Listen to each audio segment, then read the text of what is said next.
अगर कोई योगी जी को छेड़ता है तो उत्तर प्रदेश की जनता उसको छोड़ेगी नहीं। आज उत्तर प्रदेश ऐसा पहला राज्य है जहां से भय समाप्त हुआ, माफिया राज समाप्त हुआ, भूमाफिया समाप्त हुए, बहन बेटियां सुरक्षित हुई। अब उत्तर प्रदेश का विकास चौमुखी होने जा रहा है। उत्तर प्रदेश में शिक्षा, स्वास्थ्य और रोजगार के रास्ते खुलने जा रहे हैं। उत्तर प्रदेश में डेवलपमेंट बढ़ने जा रहा है और उत्तर प्रदेश सर्वजन हिताय सर्वजन सुखाय, बहुजन हिताय बहुजन सुखाय और सबका साथ सबका विकास, सबके विश्वास और सबके साथ न्याय के नारे पर चलने जा रहा है। इसका सीधा साधा नमस्कार, मैं आकाश कुमार, स्वागत है आपका हमारे चैनल पर। आज हम एक ऐसे मुद्दे पर चर्चा करने जा रहे हैं जो मुद्दा आपके दिमागों में घूमता है राजनीति को लेकर कि आखिर में हमने तो भाजपा को वोट दिया था, हम तो चाहते हैं कि योगी जी प्रधानमंत्री बने, तो आखिर में योगी जी प्रधानमंत्री क्यों नहीं बन पा रहे? जब मोदी जी 16 सितंबर 2025 को ही पूरे 75 साल के हो गए तो आखिर में उन्होंने अपनी सत्ता क्यों नहीं छोड़ी? तमाम ऐसे सवाल। और अब तो योगी जी ने भी उत्तर प्रदेश से एक भाषण में कहा कि दिल्ली जो है वो गैस चैम्बर बन रहा है। तो आखिर में ये जो दिशा है ये कहाँ जा रही है? जो आप लोग सोच रहे हो दिमाग से कि कहीं ना कहीं भाजपा योगी जी को दरकिनार कर रही है, क्या वो सच तो नहीं? ये जितने भी तमाम सोशल मीडिया पर मुद्दे चल रहे हैं, उन मुद्दों को लेकर हम सुप्रीम कोर्ट में हैं और हमारे साथ सीनियर एडवोकेट मौजूद हैं जिनका नाम एपी सिंह है। आपने इन्हें बहुत विवादों में देखा होगा, आपने इन्होंने बहुत मीम्स में देखा होगा, जैसे आपने लप्पू सचिन हो, उनका केस लड़ने वाले यही हैं। तो बहुत सारे तमाम मुद्दों को देखा होगा। इनसे जानेंगे कि आखिर में क्या सच्चे में योगी जी को भाजपा हटाएगी या सिर्फ ये सोशल मीडिया पर कैंपेनिंग चल रही है। नमस्कार सर, स्वागत है आपका हमारे चैनल पर। क्या कहना चाहोगे, ये जो सोशल मीडिया पर चल रहा है कि योगी जी को कहीं ना कहीं ये लोग हटाने जाएंगे, लग रहा है? देखिए, पहले तो उत्तर प्रदेश से खुशखबरी की खबर है।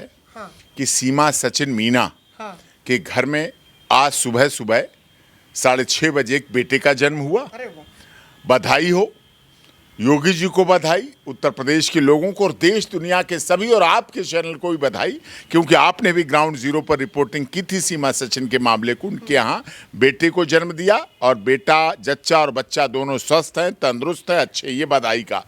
दूसरी बात, अगर कोई योगी जी को छेड़ता है तो उत्तर प्रदेश की जनता उसको छोड़ेगी नहीं। हाँ। उत्तर प्रदेश में भय, भूख और भ्रष्टाचार का जो नारा भारतीय जनता पार्टी ने दिया था, तब सरकार नहीं थी, लेकिन नारा दिया था उन्होंने कि हम देश से, प्रदेशों से भय, भूख और भ्रष्टाचार हटाएंगे। आज उत्तर प्रदेश ऐसा पहला राज्य है जहां से भय समाप्त हुआ, माफिया राज समाप्त हुआ, भूमाफिया समाप्त हुए, बहन बेटियां सुरक्षित हुई, बम बनाने वाले दुम धुबाकर भागे हैं, भूमि पे कब्जा करने वाले भागे हैं, आतताई भागे हैं। आज बहन बेटियां रात के 10 और 11 बजे भी उत्तर प्रदेश में घूम सकती हैं। पहले उत्तर प्रदेश में हर हफ्ते, हर महीने दंगे होते थे, कहीं बसें जलती थी, कहीं एसडीएम ऑफिस, तहसील ऑफिस जलते थे, कहीं रेल की पटरियां उखाड़ी जाती थी, कर्फ्यू लगते थे, हिंदू, मुस्लिम, सिख, ईसाई सभी परेशान होते थे, कॉलेज बंद होते थे, शिक्षण संस्थाओं पे ताले लग जाते थे। आज उत्तर प्रदेश आप देख रहे हैं, बरेली में भी अगर कोई दंगा करने की कोशिश करता है तो उसका जवाब उसकी भाषा में दिया जाता है। अब हम अपने उन्हीं सवालों पर वापस लौट आके आते हैं कि लोग कह रहे हैं कि जो एसआईआर हो रहा है, एसआईआर में जो वोट कटे उसमें सबसे ज़्यादा भाजपा के वोट कटे। तमाम, जैसे अभी आपने देखा होगा यूजीसी को लेकर जब आप अपनी बातें रखते हो तो कहीं ना कहीं लोग भी अपने मन में एक विचारधारा उत्पन्न करते हैं कि ये यूजीसी कहीं ना कहीं योगी जी को हटाने की एक साजिश थी। जब वो यूजीसी को लेकर जब वो चर्चा करते तो वो देखते हैं कि यूजीसी जनरल वालों के साफ तौर पर खिलाफ है और 20% यूपी में जनरल है और 20% SC ST है, बाकी के जो 60% है वो ओबीसी कैटेगरी के लोग आते हैं। तो जनरल वालों का जो एक तरीके का वोट बैंक है जो योगी जी के लिए समर्पित है, वो उस वोट बैंक को तोड़कर ओबीसी SC ST के वोट बंटवाकर योगी जी को हराना चाहती है। इन बातों को लेकर आपकी क्या राय है? देखिए, उत्तर प्रदेश की जनता अच्छी तरह समझती है यूजीसी का मतलब university grant commission. University grant commission किसके अधीन है?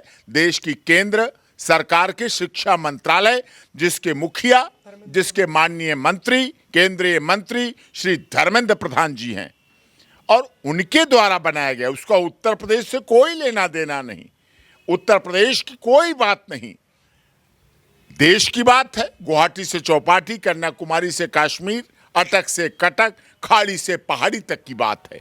इसलिए उससे उसको जोड़ना किसी तरह से भी उचित नहीं है। लेकिन हाँ, सवर्ण समाज के साथ यूजीसी नरसंहार की तरह आया, मंडल कमीशन 2 की तरह आया, हमारे छात्र छात्राओं में वैमनस्यता लेके आया। समाज में विरोध है, समाज के छात्र छात्राएं विरोध कर रहे हैं। ब्राह्मण, क्षत्रिय, वैश्य समाज अपने को ठगा महसूस कर रहा है, लग रहा है उसका अपमान हुआ, और इसीलिए हमने माननीय सर्वोच्च न्यायालय में याचिका लगाकर स्टे लिया है। स्टे दिया है माननीय सर्वोच्च न्यायालय ने।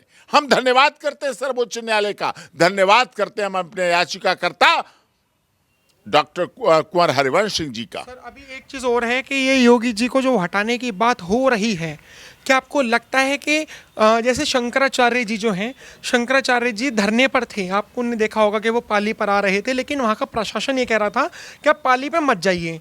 हर जगह योगी जी नहीं होते, ये योगी जी के लोगों का मानना है। अगर वहाँ के प्रशासन ने अगर उन पर लाठीचार्ज करा, जो कि गलत था, मणिकर्णिका का घाट के जो मंदिर तोड़े वो भी गलत था, इस तरीके से तोड़े, तो ये कहना है कि एक साजिश थी।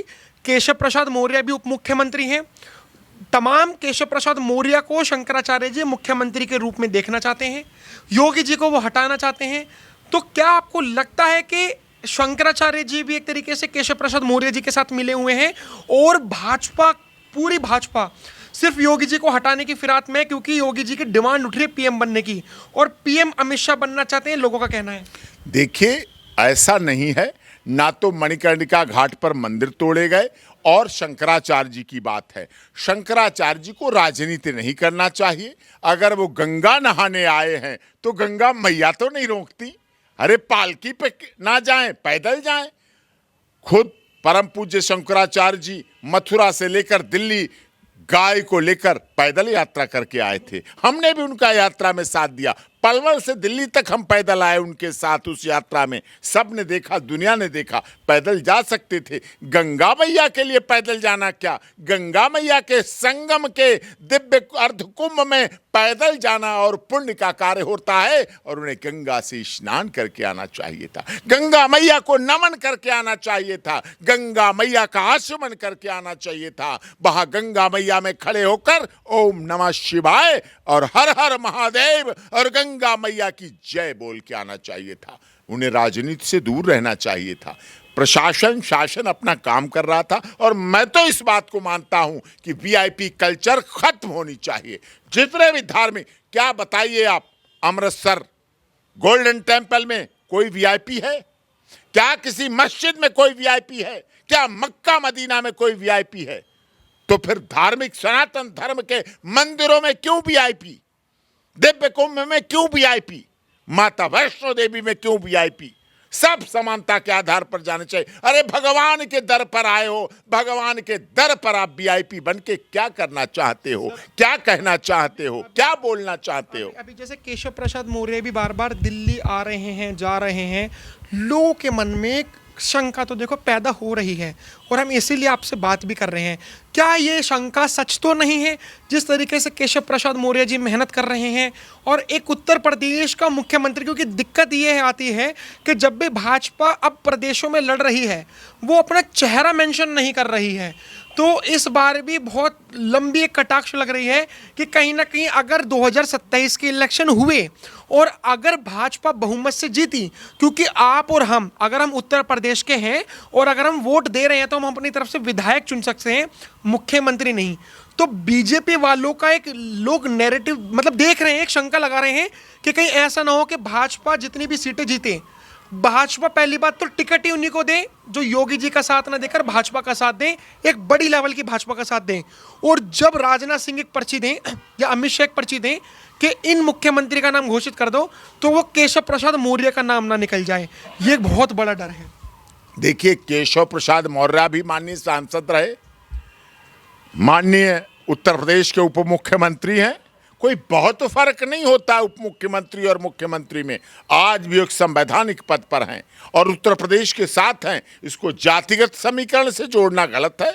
उत्तर प्रदेश का उप मुख्यमंत्री अगर दिल्ली आता है उसका स्वागत है। अगर वो हमारे माननीय गृह मंत्री और माननीय रक्षा मंत्री जी से मिलता है, माननीय प्रधानमंत्री जी से मिलता है, हमें गर्व होना चाहिए, हमें विश्वास होना चाहिए कि उत्तर प्रदेश का अगर उप मुख्यमंत्री दिल्ली आकर मिलता है तो इसका मतलब उत्तर प्रदेश का विकास चौमुखी होने जा रहा है। उत्तर प्रदेश में शिक्षा, स्वास्थ्य और रोजगार के रास्ते खुलने जा रहे हैं। उत्तर प्रदेश में डेवलपमेंट बढ़ने जा रहा है और उत्तर प्रदेश सर्वजन हिताय सर्वजन सुखाय, बहुजन हिताय बहुजन सुखाय और सबका साथ सबका विकास, सबके विश्वास और सबके साथ न्याय के नारे पर चलने जा रहा है। इसका सीधा साधा अर्थ है। फिलहाल हमने अपने सारे सवाल ऐसे पूछे जो आप लोगों के मन में शंका थी।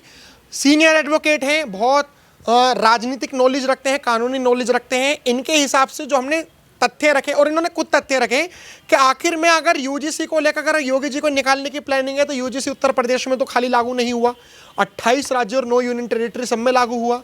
तमाम, जैसे आपने वोट कटिंग की बात कही, तो इन्होंने सारे सवाल के जवाब रखे। आपके क्या राय है कमेंट में जरूर बताएं। देखते रहे हमारा चैनल। धन्यवाद। जय Hind. Thank you so much sir. Thank you.